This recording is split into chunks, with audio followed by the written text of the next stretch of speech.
I'm Raul Mendoza, and I am the host of the Right People, Right Places podcast.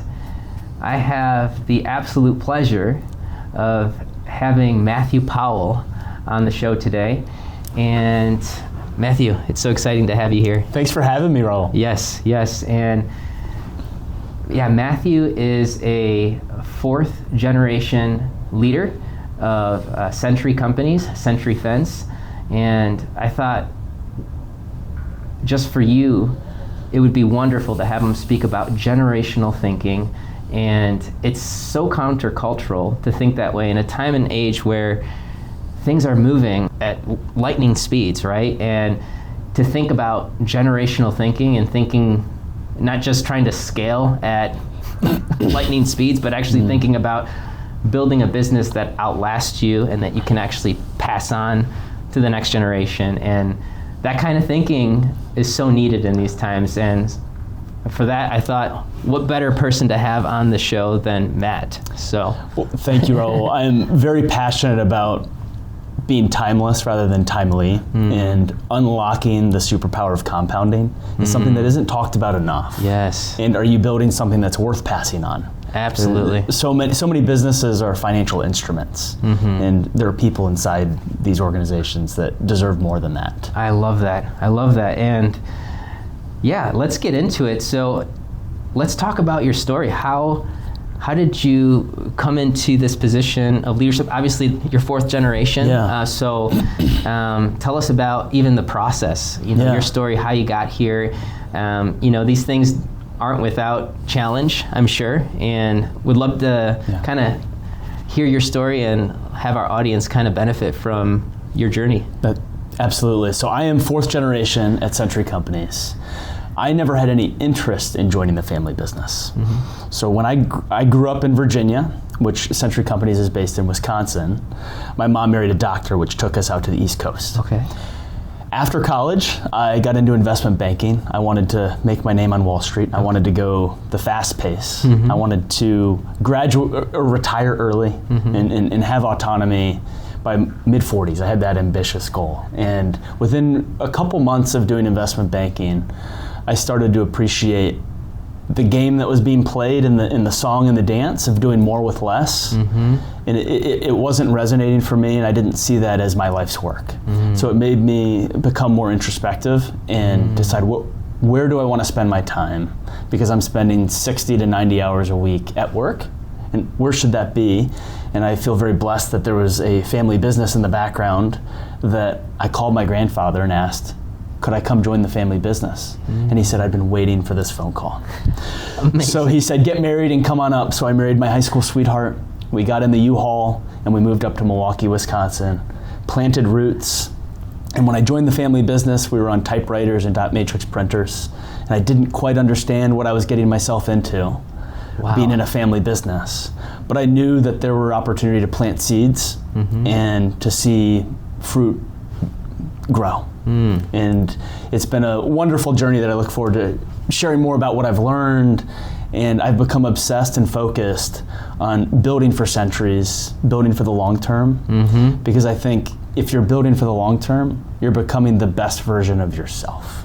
Yeah, it's so good. Again, so countercultural to think that way, and there's so much benefit to that, because I think, you think of just even from a health perspective, we're moving so fast that, anxiety, depression, these things are at an epidemic high. Even recently, I was at a leaders retreat, and we had a gentleman come in and speak about becoming your own chief energy officer. And one of the things that I came away with from that, among many insights that I came away with from that leadership retreat, was I was giving myself permission to be impatient.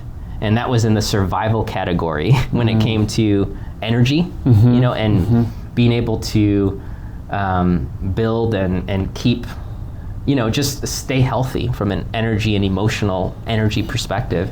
And, impatience, it's like I was giving myself permission to be impatient. And when I kind of traced that thought back, I was thinking to myself, we glorify that in our culture, impatience. It is a trait that is really upheld among leaders and entrepreneurial people that are building business. And I think there's benefit to the urgency of impatience, but taking a step back and taking more of your mindset, which is building for centuries, it requires you to have perspective and figure out what does that pathway look like, So I think, just for our audience here, we have the book that Matthew Powell authored called Build to Flourish.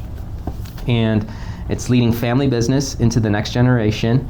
I've actually I've started into it. I've not finished it yet, but I'm very excited to continue in it. But, even I think just for the sake of this episode, Matt, the way you break things out in your book, you talk about working on yourself, working in the family, working on the business, and working in the business. And my question to you would be, how do you apply building in centuries, that mentality, in each of these areas, starting with yourself? Yeah, I stumbled into working on myself because I had people in the organization when I first started that quit because of me. And I realized that if I didn't work on myself, I was going to continue to ram my head against the table for years, never being able to keep top talent. So I decided to go on a journey of working on myself, which we are our greatest project if we work on ourselves. Yes. And so I started down a journey of seeking wisdom,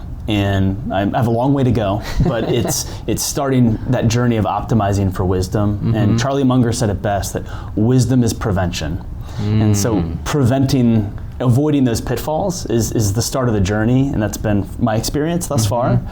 And the way I think about working on myself is in 4 key empires. You have your heart, you have your mind, you have your physical vessel, your body, and you have your soul. Yeah. And if we are working on those 4 empires on a daily basis, it will grow. And I believe when leaders grow, companies grow. Yeah, I love it. I love those categories. I mean, there's so much there to unpack.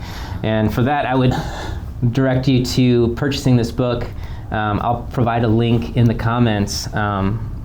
Build to Flourish. It's fantastic. Whether you're a leader in a large corporation or you are in the throes of small business, I would recommend it. There are timeless principles and insights. I would call Matthew Powell a connoisseur of leadership and wisdom, and he just pulls from so many different areas and highlights and showcases so many leaders and how they build generationally and how different leaders apply those principles. Not only, he also kind of weaves in his story. So anyway, plugging the book for you. Thank you. Yeah. Thank you. I guess with working on oneself, it only makes sense to do that, in my opinion, if you're within an organization that's going to be here for the long haul. Yeah. How do you think about, as a leader, working on yourself so that you can be of greater service to your organization and the marketplace? I love it. That's a great question. I mean, even with what we do here at Rapido Talent, and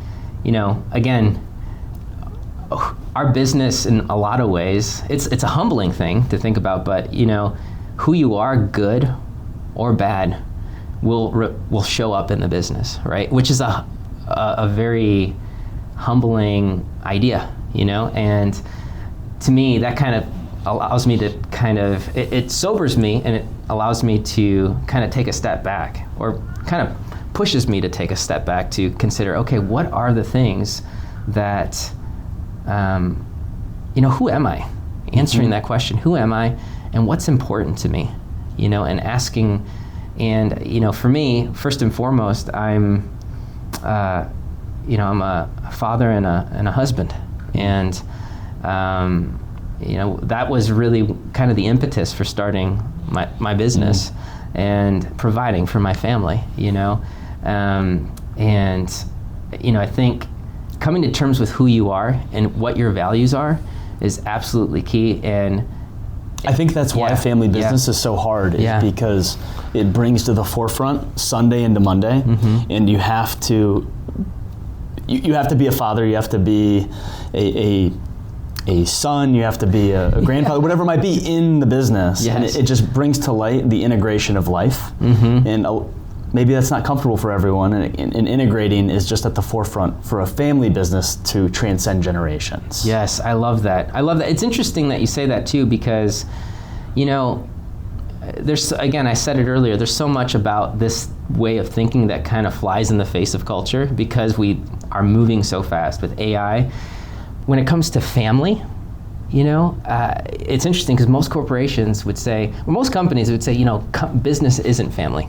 But the truth is that business impacts family, whether you're at a big company or a family-owned business. And I think you're doing yourself a disservice to not consider the family dynamic in business, And I mean, so with that, I wanted to share. I couldn't agree more. Yeah. Mother Teresa said, if you want to change the world, go home and love your family. Our job as leaders of businesses is to send people home better than they arrived so they can go home and love their families. We're doing life together. Yeah, wow. That's incredible. The studies show that people are at work at the age of 21 to 65, more at work. They're spending more time with people at work than their families and friends combined. So if we're going to spend most of our life at work, it's not a dress rehearsal. Yes. Let's make it worth it.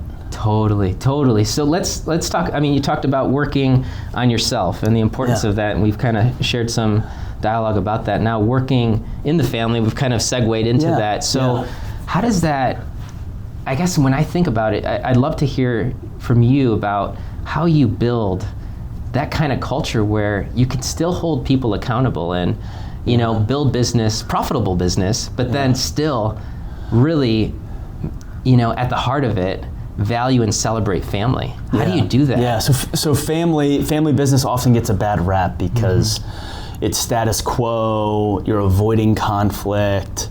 There's the way I think about family and the family business is that it's a gift wrapped with pain, grief, that you have to be willing to experience the whole spectrum of emotions with your family in the business. Whether that's at the boardroom, whether that's a shareholder meeting, and maybe families in the business with you in the trenches, understanding how to have those crucial conversations. And if we're all leaning in with the purpose of serving each other, I believe there's always a way to find a solution. It's great too, because I think even within what you just said, I think that applies to big business. Ego is the enemy. Yeah. You see it all the time. You see it in the headlines. And ego is in all of us, and we have to find humility. That's why it's one of our core values is being humble. Yep. I think it's right there. Humble, hungry, together. So no ego. Yep. We have to put it to the side because the African proverb is, you can go fast alone, but we can go farther together. Ooh, I like it. See? All these leadership principles. He's a leadership connoisseur. It just comes out. From Mother Teresa to African Proverbs. It's incredible to hear just that wisdom coming through.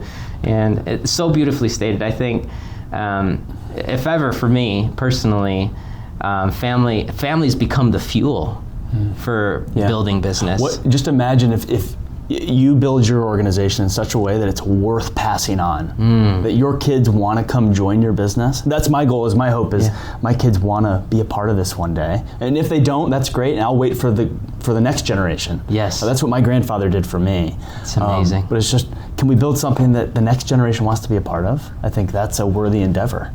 Totally. Even with that, let's go back to that conversation you had with your grandfather. Yeah, obviously, you went off the beaten path and came back around, and I think there was a quality of life, kind of thinking, is this what I want to do? What was kind of the tipping point for you? What would you say was it your family? Was it, because again, it can get messy, right? When it comes to family business. I was so eager after spending a little over a year crunching models, running investment, doing IRRs for 5-year flips, leverage buyout analyses. Wow. It got old really fast, and no one was happy. Jeez. Everyone I worked with, they weren't happy. And I thought, you know what if I'll take a shot at being a part of a family business that's here for the next 100 years. And so that's what led me to be a part of it, and my journey just began in 2014 here, and it's been so rich. Wow. So rich in meaningful relationships and meaningful work. So let's see, we talked about working on yourself, working with family. Yep. And then in the business, so parachuting in as a family member, you're under a microscope in a family business. And the way I tried to approach it was, I'm here to help and listening. I was seeking to listen. I still am. I've got a lot to learn, and it comes down to listening, because I think that's one of the best ways to build trust. I love it. Is to listen and then take action based on the feedback that you receive. Yes. To make things a little bit better for tomorrow. I love that. You know, I think it's interesting because your grandfather built this, and you know, he was waiting for that call from you, and he obviously built a leadership team, a group of leaders that have been built, you know, a foundation of people that have... standing on the shoulders of giants. Exactly. That's how I share that with the team. It's been around 100 years, and it's day one, and we have to honor them by succeeding. Which is amazing to me. It's like, how do you... That's a big question I have, is honoring. I think we have to slow down to honor the next generation. And I think, you know, I talk to a lot of business leaders in the construction and manufacturing space that are in this they're kind of in this like point in time, point in history in their business where they're not quite old enough to retire, but are thinking in those terms, and they're thinking about the next move, you know. And how do you honor the next generation, the generation that brought that up? Because I think that's where I'm seeing a lot of conflict with business, is in the honoring of that generation, and doing it in such a way where you're bringing your value, you're bringing your, like, you can't just, there needs to be a tension, right? Because if it's just, I'm just going to do it the way you've done it because this is how it's worked, how do you kind of find a way forward together? So in our first 100 years, we didn't have core values in place, and that's fine. And I saw it as an opportunity for me to institutionalize the first 100 years. And so that's where our values have come from, is from when we were at our best in our past. And I think everything in business changes except your values. That's the one thing that will not change. And for us, it's being humble, hungry, and together. That's where we are at our best. So it doesn't matter what we sell in the future or how we serve the community, but it's going to be with those behaviors, those values. I love it. And most companies don't take the time to have a spirit. And if you bring your spirit to life, that's such a great way to honor the generations that came before you. And if you're a company that's 3 years in, I think it's time maybe to institutionalize values, so that you're providing an opportunity for the next generation to be a part of something bigger than themselves. Because as you and I know, the next generation wants to build something that's not about them. They want to help build something bigger. They want to be a part of something bigger than themselves, right? That's so interesting with that. All these questions are kind of bubbling up for me. Like, if you were met with resistance, and I'm sure you have been, you know, as you were coming in, was there defined values before you came? There was not. There was no. Okay. And I did not institutionalize value. I was listening and I was taking notes of when we were at our best. And I found it was these 3 values, and when we sat at that intersection.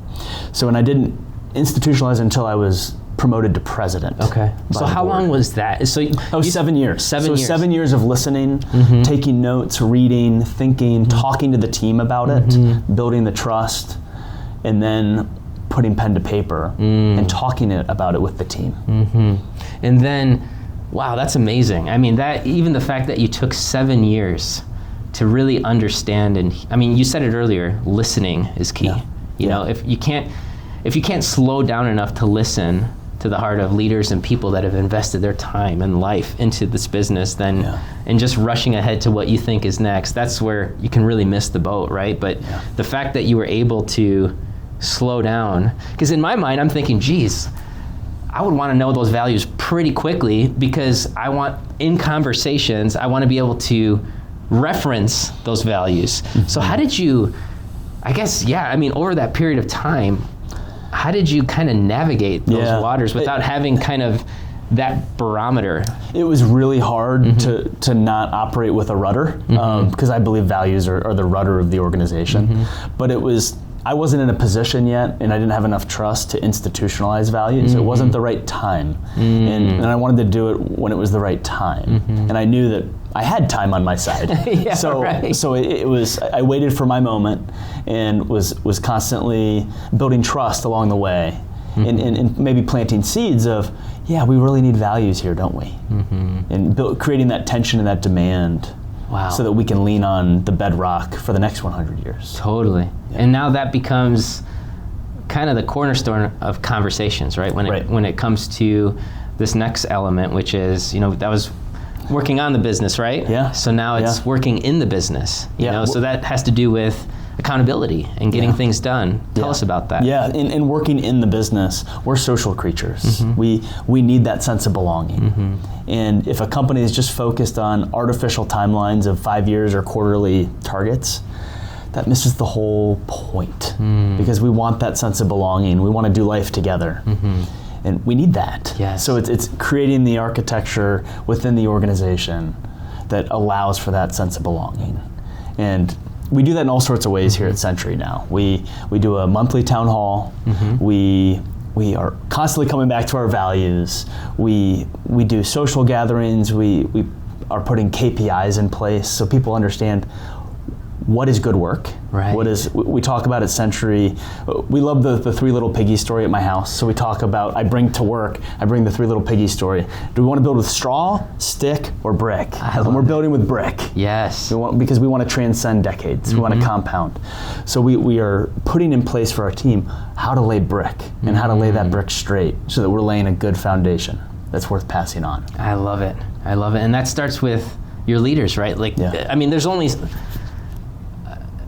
so far you can take it on your own. Like that, you have to have the buy-in of other leaders, whether it's leaders that have been here for a long time, leaders that have just come into things.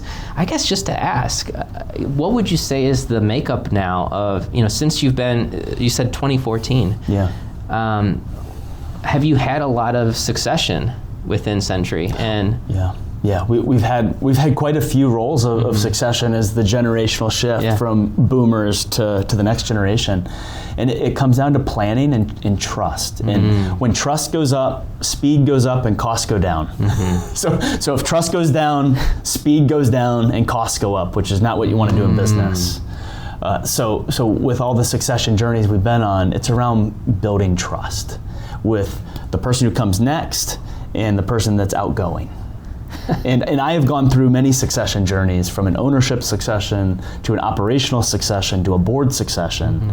And I would describe the challenges for your listeners. This might resonate. For those who come next, they're in a really hard spot because they have to go wide, but they have to go deep.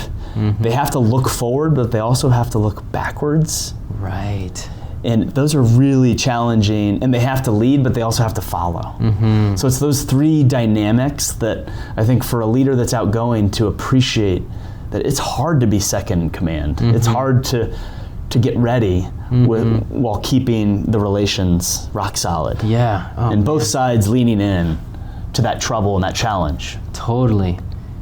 Gosh, I mean, I'm just still stuck at what you said. Trust. The word trust. You can't rush building trust. No. And if your company is a financial instrument, I'm not sure how you build trust.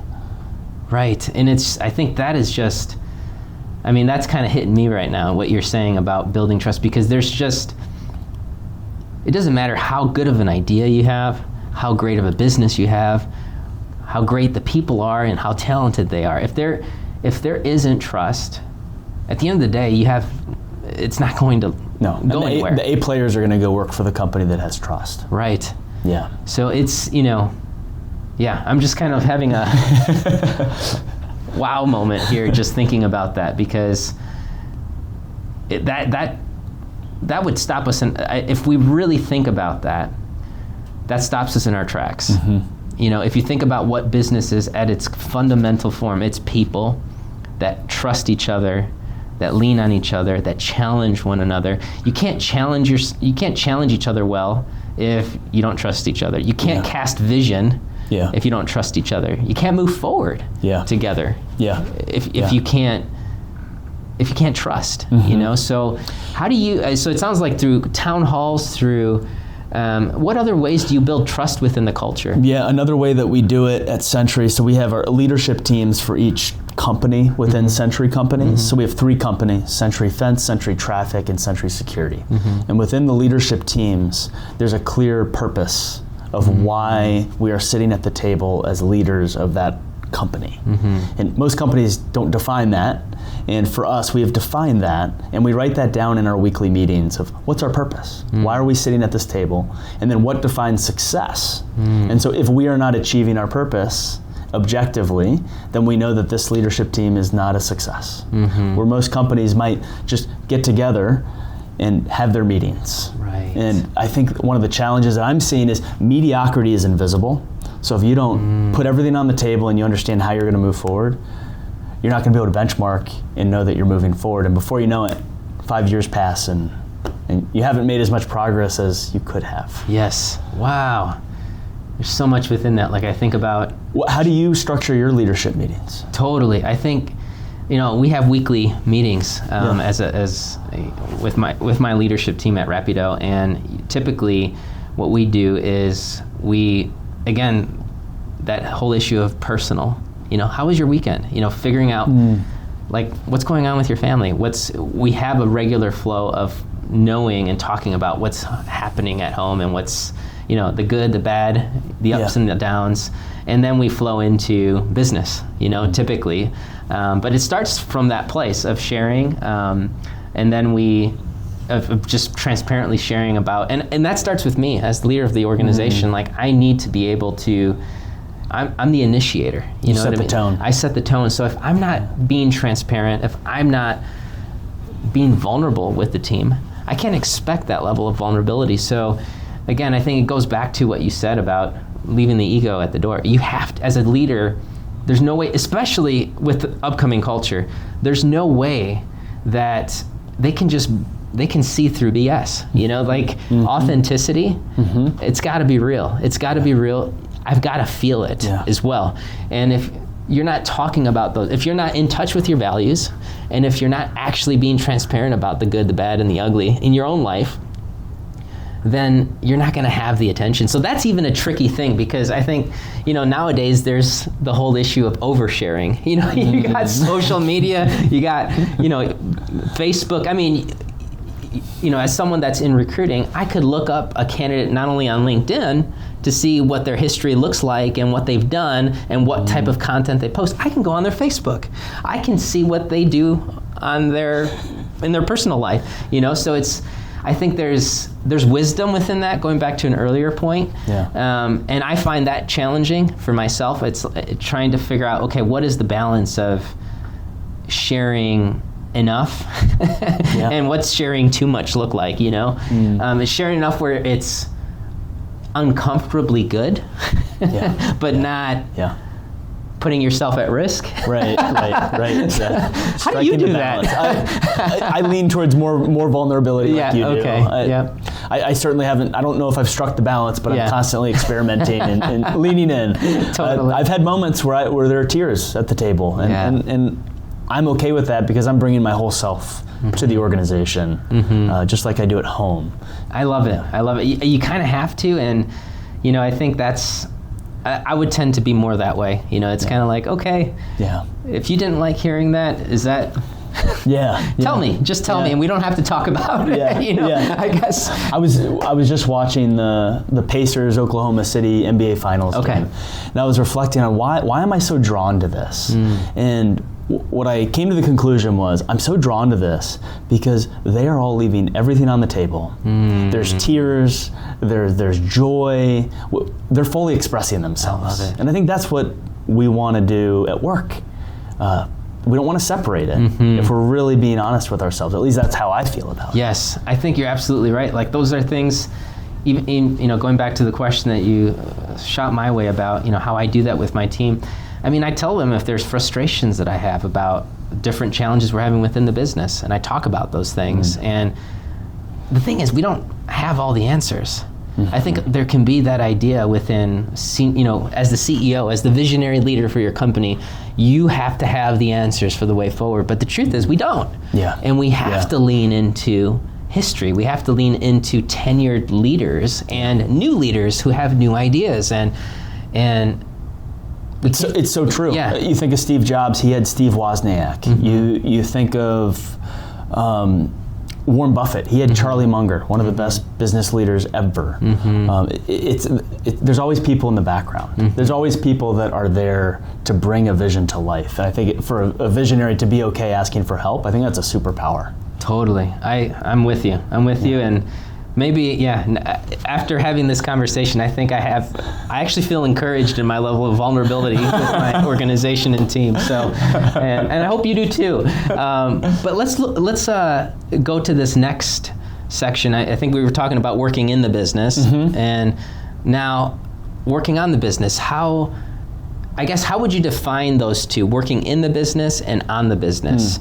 And, maybe reference some things from your book, or even just things, stories that you're facing, or situations that you're facing right now. Yeah, I think for me, working on the business, I think of future value.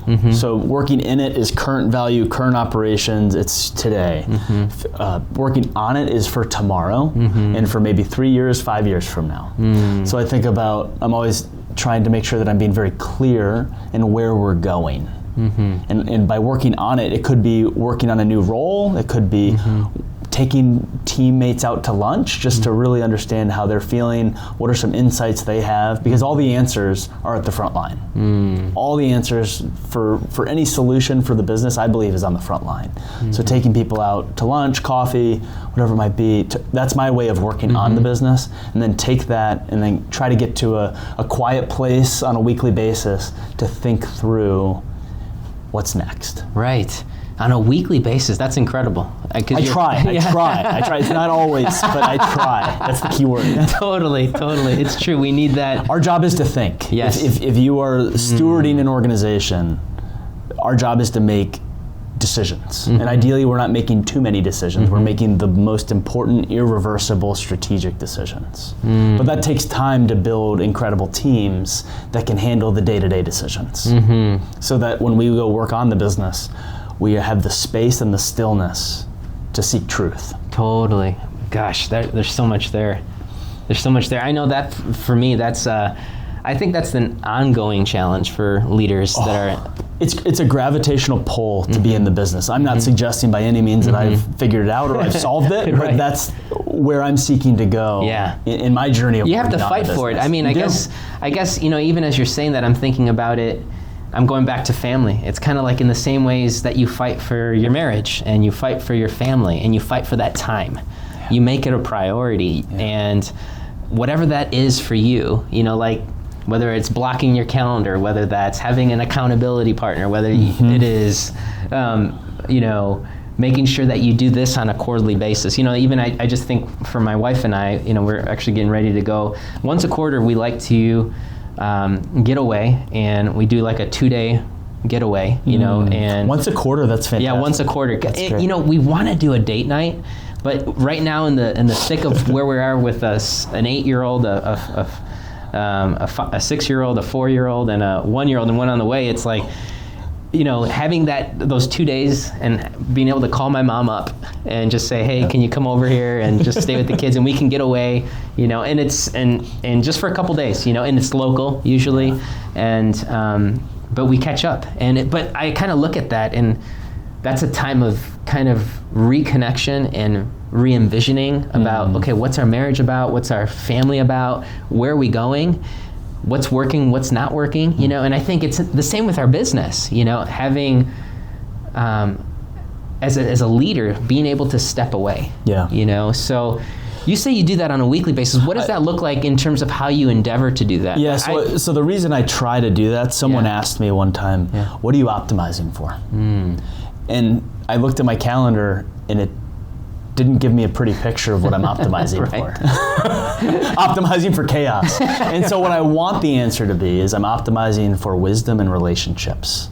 So as I try to carve out my calendar in such a way that I have that space for relationships, and I have that space with my wife as well. Like, yes. I'm still working on us doing a regular date night and doing a quarterly offsite. That would be amazing. I'm taking that as a note for a takeaway for me. I mean, that works better for us than doing weekly date nights, because it's just hard to get away every week. So it's like we kind of get all our date nights in that 2 day span. But anyway. And just the space for the wisdom. Yeah. Whether it's spending time with the imminent dead or with great counselors and mentors. That's been relationships around the world, and I've been so blessed to have people that have stumbled into my life that have allowed me to have insights to be a better person. I love it. So much here. I mean, I feel like we could keep talking about so many things. I have a few more questions here as we kind of draw this to a close, and we might have to do another episode because there's sounds good. This is fun. There's just so much. But what would you say right now is, now let's see, 2014. So it's been over a decade now with Century Companies. Yeah. What is one thing that you've been surprised by in building this business and kind of going through your journey and as you look back, what's one thing that you've been surprised by? I have been most surprised that if I make things more simple, the better things actually can be. I came into the business thinking I need to understand the complexity and make it more complex to grow it. But if I take something, Charlie Munger said that if you take one thing very, very seriously for a very long time, great things will happen. And I just think about, I want to make, my focus is on building an organization where people can flourish. And if I can do that, and if I work on it, I'm still working on it. If I do it for the next 4 decades, maybe I'll build something really, really special that's worth passing on. So that's been my takeaway is, I thought complexity, but now I'm thinking simplicity. I feel like you have to go through that process. It's a journey. Right? You have to. Like, it's like, I feel like, when you're trying to distill values even, like you kind of go through. It was the greatest gift to not have values, to understand the value of having values. Right.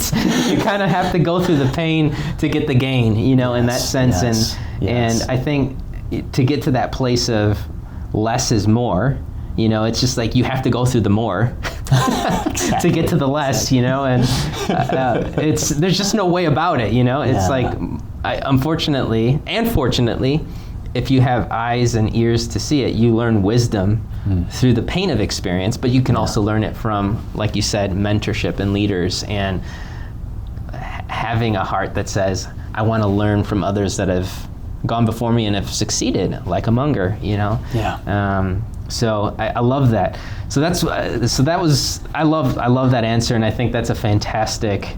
There's so much within that. The other question that I wanted to ask is, what is a challenge that you are finding as you've gone through this process? You've anticipated challenges, and we've talked about some of those. Fast forward a decade. What is something that you're facing now that you're like, gosh, I didn't expect this 10 years ago?